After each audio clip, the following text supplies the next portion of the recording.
পারমিতা রায়ের পক্ষে তার বাবা বিশ্বনাথ রায় এই উপহার গ্রহণ করছেন।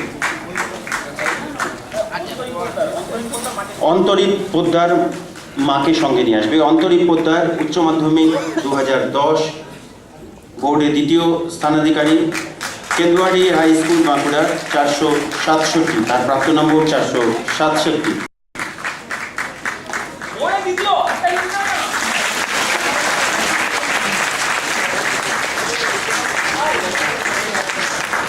শ্রী উদিতেন্দু মুখোপাধ্যায় বোর্ডে সপ্তম স্থানাধিকারী, বাঁকুড়া জেলা স্কুলের ছাত্র, প্রাপ্ত নম্বর 461। শ্রী শীর্ষেন্দু মিশ্র অষ্টম স্থানাধিকারী, বাঁকুড়া জেলা স্কুল, প্রাপ্ত নম্বর 460। আমার যেটা দিল না কেন?